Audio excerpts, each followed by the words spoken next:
Airport पर रोते हुए स्पॉट हुई नोरा फतेही। वीडियो वायरल होने से पहले शेयर किया था इंस्टाग्राम पर एक क्रिप्टिक पोस्ट। अंकिता लोखंडे और विकी जैन ने प्रेगनेंसी की अफवाहों पर पहली बार तोड़ी चुप्पी, घुमा फिराकर बताया सच। मैं मराठी नहीं बोलता, किसी में दम हो तो महाराष्ट्र से निकाल कर दिखाओ। लैंग्वेज कंट्रोवर्सी के बीच निरहुआ का एक बड़ा बयान। तुमसे तुम तक के लिए मोटी फीस वसूलने के रूमर्स पर शरद केलकर ने तोड़ी चुप्पी, बोले जलो मत। और कपिल शर्मा ने अर्चना पूरन सिंह को कहा एनाकोंडा, बचाव में कूदे नवजोत सिंह सिद्धू। नमस्कार दोस्तों, आप देखना शुरू कर चुके हैं top 5 Bollywood controversies of the day. अब इन खबरों को हम आपके सामने विस्तार से रखने जा रहे हैं। खबरों में आज काफी कुछ है जो इंटरेस्टिंग है, इसलिए आप वीडियो के अंत तक हमारे साथ बने रहिएगा। सोशल मीडिया पर नोरा फतेही का एक वीडियो इस समय वायरल हो रहा है और इस वीडियो को देखने के बाद उनके फैंस को उनकी काफी चिंता भी हो रही है। असल में पैप्स द्वारा शेयर किए गए वीडियो में नोरा फतेही को मुंबई एयरपोर्ट पर रोते हुए, बाकायदा आंसू बहाते हुए एंट्री करते हुए देखा जा सकता है। इस दौरान एक फैन जब नोरा फतेही के साथ सेल्फी लेने की कोशिश करता है तो नोरा के बॉडीगार्ड्स उसे एक तरफ धक्का दे देते हैं। वीडियो सामने आते ही फैंस ने भी रिएक्शन देने शुरू कर दिए हैं। वहीं अब नोरा फतेही ने भी इंस्टाग्राम पर एक पोस्ट शेयर करके अपने दिल के दर्द को बयां कर दिया है। एयरपोर्ट पर स्पॉट होने से कुछ देर पहले नोरा फतेही ने इंस्टाग्राम स्टोरी पर एक पोस्ट शेयर किया था जिसमें अरबी भाषा में, अरेबिक लैंग्वेज में कुछ लिखा था, इन्ना इलाही व इलाही राजी, जिसका अर्थ होता है वास्तव में हम अल्लाह के हैं और अंत में हम उसी की ओर लौटेंगे। ये वाक्य पारंपरिक रूप से मुस्लिमों द्वारा किसी की मृत्यु की खबर सुनने पर पढ़ा जाता है, जो ये दर्शाता है कि वो किसी अपने की मृत्यु का शोक मना रहे हैं। हालांकि नोरा ने अभी कोई ऑफिशियल स्टेटमेंट जारी नहीं किया है, लेकिन फैंस उनके लिए काफी दुखी नजर आ रहे हैं। वर्क फ्रंट की बात करें तो नोरा फतेही हाल ही में द रॉयल्स नाम से जो वेब सीरीज आई थी उसमें दिखाई दी थी, जिसमें उनके साथ ईशान खट्टर, भूमि पेडनेकर, साक्षी तंवर, जीनत अमान, बिहान सामत और डिनो मोरिया और मिलन सोमन वगैरह दिखाई दिए थे। नोरा ने ईशान के कैरेक्टर की एक्स गर्लफ्रेंड आयशा धोंडी का किरदार इसमें निभाया था। टीवी कपल अंकिता लोखंडे और विकी जैन अपनी क्यूट केमिस्ट्री की वजह से अक्सर चर्चा में रहते हैं। पिछले कुछ समय से वो सुर्खियों में हैं क्योंकि लगातार चर्चा ये हो रही थी कि ये कपल अपना पहला बच्चा प्लान कर रहा है। लाफ्टर शेफ्स 2 के सेट पर अंकिता ने कृष्णा अभिषेक को बताया कि वो प्रेग्नेंट हैं। तब से लोग अनुमान लगा रहे हैं कि ये कपल बहुत जल्द पेरेंट बनने वाले हैं, यानी दोनों माता पिता बनने वाले हैं। अब अंकिता के मां बनने की खबरों पर विकी ने सफाई दी है।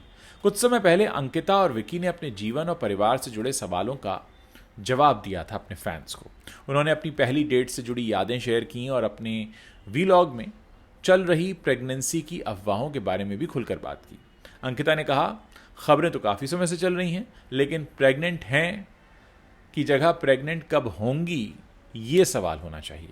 अब मेरी प्रेगनेंसी के लिए पूरी फैमिली लगी हुई है, डॉक्टर से बातचीत चल रही है, मैं सवालों से थक गई हूँ। खैर, इससे इतना तो साफ हो गया है कि अंकिता लोखंडे प्रेग्नेंट नहीं है। आपको बता दें कि अंकिता लोखंडे और विकी जैन दिसंबर 2021 में शादी के बंधन में बंध गए थे। अंकिता ने पवित्र रिश्ता और Manikarnika the queen of Jhansi में अपनी जो इनकी एक्टिंग इन्होंने की थी उसके लिए जानी जाती हैं। वहीं विकी जैन एक बिजनेसमैन है। अंकिता की आखिरी बॉलीवुड फिल्म 2024 में आई थी स्वातंत्र वीर सावरकर, जिसमें रणदीप हुडा लीड रोल में थे।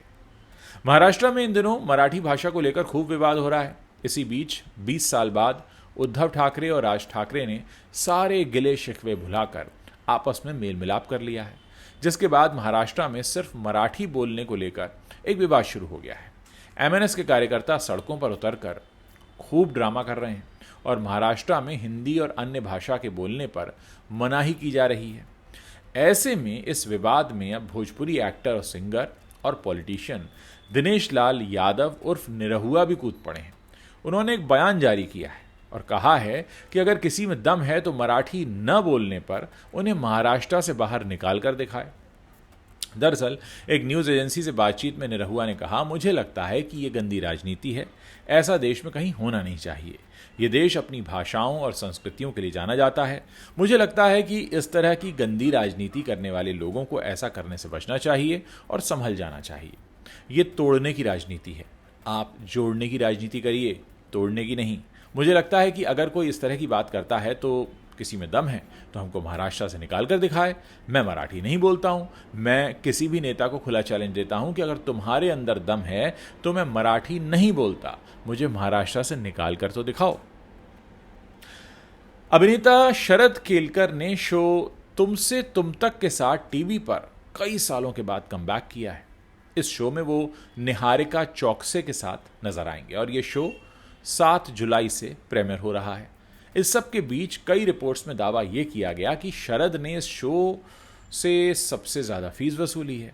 वहीं शरद ने अब इन सभी दावों पर चुप्पी तोड़ दी और सच बता दिया है। एक न्यूज़ एजेंसी को दिए इंटरव्यू में शरद ने कहा, हाँ मैंने इसके लिए खूब पैसा चार्ज किया है। इसमें क्या गलत है? अगर कोई अच्छा काम कर रहा है तो लोगों को खुश होना चाहिए, जलना नहीं चाहिए। ये अचीवमेंट का साइन है। अगर कोई एक्टर टेलीविजन पर लौटता है तो उसका मतलब है कि उसकी वैल्यू है। कोई भी आपको केवल पुरानी यादों के लिए वापस नहीं बुलाता।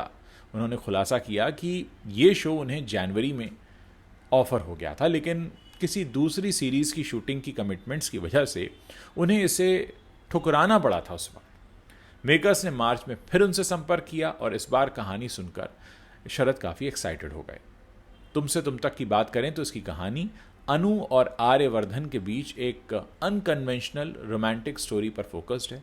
शो का नैरेटिव सोसाइटी के नॉर्म्स को नेविगेट करते समय दोनों के सामने आने वाले इमोशनल चैलेंजेस को फॉलो करता है। The great Indian couple show का तीसरा सीजन फिर से किस्से, कहानियों और हंसी मजाक, टांग खिंचाई के साथ लौट आया है। अर्चना पूरन सिंह के साथ साथ अब नवजोत सिंह सिद्धू की वापसी ने इस शो में वाकई 4 चांद लगा दिए हैं। हालांकि सिद्धू दूसरे एपिसोड से गायब थे, मगर तीसरे एपिसोड में उन्होंने अपनी शायराना अंदाज से एक अलग ही रंग जमा दिया। जब कपिल शर्मा ने उनसे गैर मौजूदगी के बारे में सवाल किया तो सिद्धू ने मजाक में कहा कि उनको किसी ने उनकी वैनिटी वैन के अंदर बंद कर दिया था। इस बीच कपिल ने अर्चना पूरन सिंह को एनाकोंडा कह दिया। दरअसल शो के दूसरे एपिसोड में जब नवजोत सिंह सिद्धू कहीं नजर नहीं आए तो लोगों ने कयास लगाए कि वो सिर्फ एक ही एपिसोड के लिए आए थे और वो शो में बतौर गेस्ट थे, लेकिन ऐसा था नहीं। इसके पीछे भी एक पूरी की पूरी प्लानिंग थी।